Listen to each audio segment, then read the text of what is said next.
So, eto na po yung continuation ng aking pong vlog sa China. So, ito po yung chestnut. Masarap po yan panglagay sa chicken. Yung parang adobo. At yan naman po yung mga sili. Ang laki po ng sili na to, oh. Mahaba siya. Yan. Iba-iba pong klase ng sili. Siguro po maanghang yan. Pero mas maanghang ito. Kasi pagka yung mataba, hindi maanghang yan eh. Mas maanghang yung mga maliliit. Yung chestnut na yan, masarap talaga yan. At yan po mga gulay na yan, mura po. Mura yan. Ako nagtataka po ako dito kung ano tong umuusok na to. Yan. Umuusok po siya eh. Kaya hindi ko lang alam kung ano siya. Baka tubig lang yan na ano na mahina siyang umaano lang. Pumupunta dun sa mga gulay. Sarap mamili ng prutas. Mura lang kasi.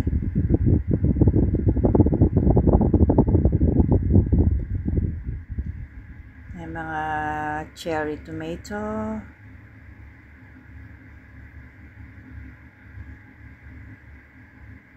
Ayan, dito talaga sa makikita mo yung iba-ibang klase ng prutas. Sarap namang mamili. Ayan no, bumili niyan yung mga aunties pero hindi naman nila kinain.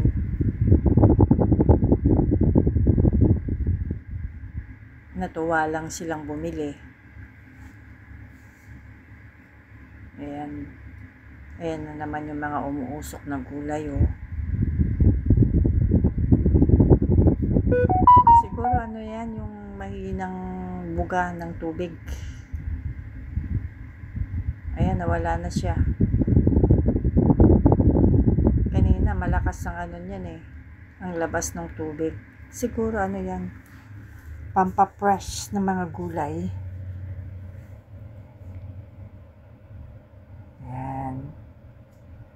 Itong pinya na to, napakatamis po niya pero ang liliit. Ayan po yung binili namin. At tinikman ko rin po siya. Napakatamis talaga. Pero ang liliit niya. Tapos, bumili kami ng buko. Ang ininom lang po naman nila yung sabaw lang.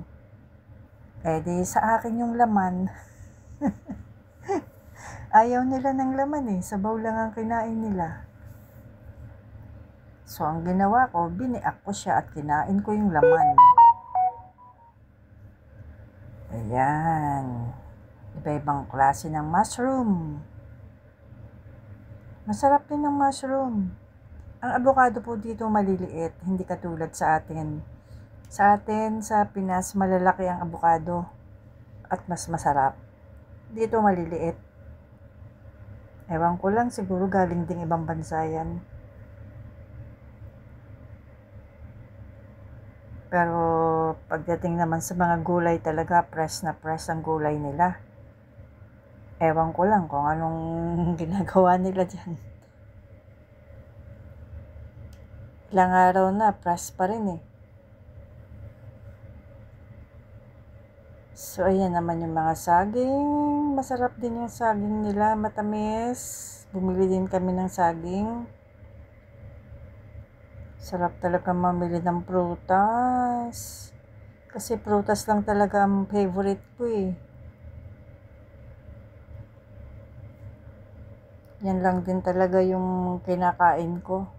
Hindi kasi ako masyadong kumakain. Hindi ako mahilig magkakain ng mga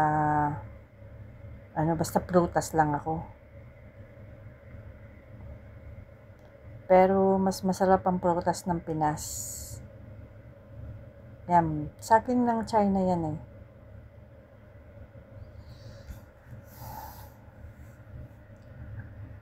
Etong langka, gusto ko sanang bumili pero nahilap yan sa tiyan eh. Kaya hindi ko na inano. Para bumili kami ng pakwan. Pero hindi yung malalaki. Kasi yung malalaki walang gaanong lasa eh. So yung medyo maliliit lang ang binili namin.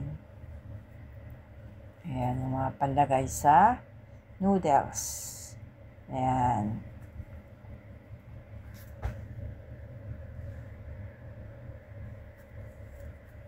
Ang sarap mag-grocery pag maraming pera. Ayan, yung mga ako, tuwa talaga ako dito sa na to eh. Sa pakwan na yan eh.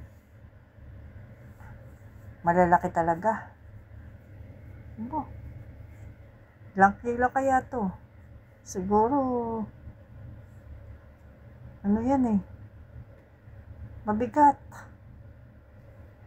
Sobrang laki. So yan, naakyat na po kami sa taas. Kasi sa taas po yung bayaran. Marami pa rin pong mabibili sa taas. Yan. Pero ito lang po yung nakita kong supermarket dito. Kasi ito lang po yung napuntahan namin. At saka ito po yung mas malapit sa kanila. At dito po sa supermarket na to, kompleto po dito. Parang may 7-Eleven, may pizza, may kompleto po. Kentucky.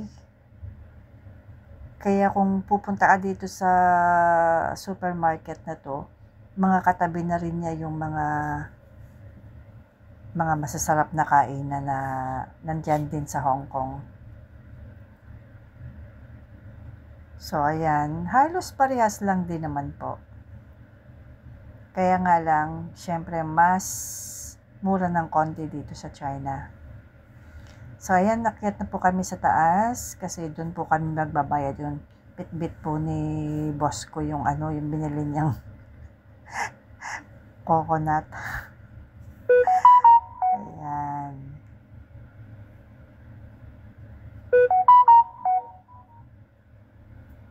Ayan yung coconut niya. Happy life! Enjoy! Ayan.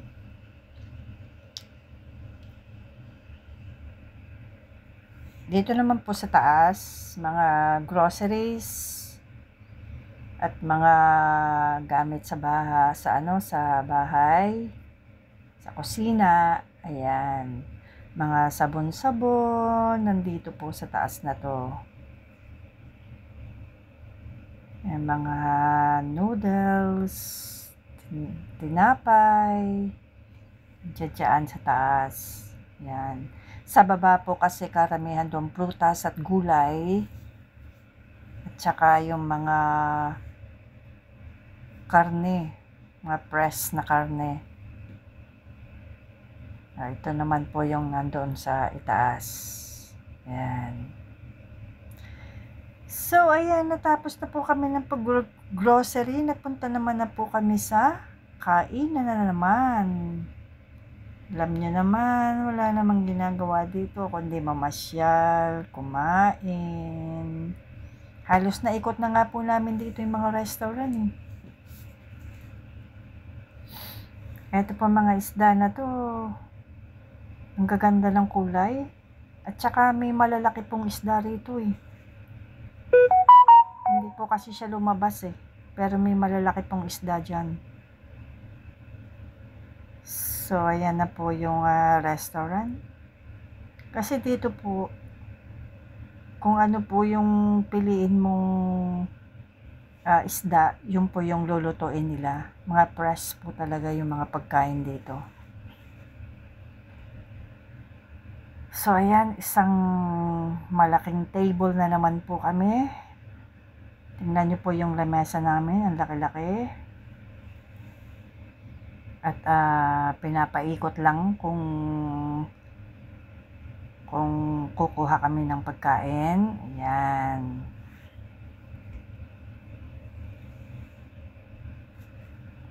So habang kumakain kami, biglang umulan ng super lakas. Buti na nga lang po at naka, ano na kami. Nandito na kami sa restaurant bago umulan ng ganitong kalakas. Super lakas po talaga. Ayan. Oh, muntik na nga bumaha eh. Lakas. Kaya yun nga. Kaya pala sobrang init. At saka lumakas din yung hangin eh. Parang may bagyo. Pero wala naman siyang bagyo. Biglaan lang talaga ang ulan. At saka mabuti na nga lang din po yung umulan kasi sobrang init po talaga dito sa China. Sobrang init.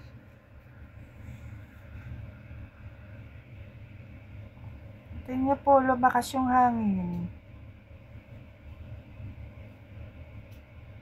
So, ayan. Habang umuulan, kumakain kami. Ayan, pero nung nag-video po ako is patapos na po yung pagkain. Halos naubos na po. Kasi nahiya naman ako mag-video nung habang kumakain. Kaya nung matapos na po akong kumain, saka lang ako ng video para hindi naman nakakahiya. Kaya lang, wala nang masyadong pagkain kasi natanggal na yung iba. Tapos, ubos na rin yung iba. Kaya, yan na lang po yung natira. Konti na lang. At least, may nakuha pa akong video kahit papano. Ayan. Masasarap naman po yung luto nila. Masasarap yung lasa. Ito yung laman ng soup na inilagay sa pinggan. Ayan. Kasi hindi sila kumakain ng walang soup. Isang malaking soup palagi. Ayan yung shrimp. Bus na rin yung shrimp. Ayan.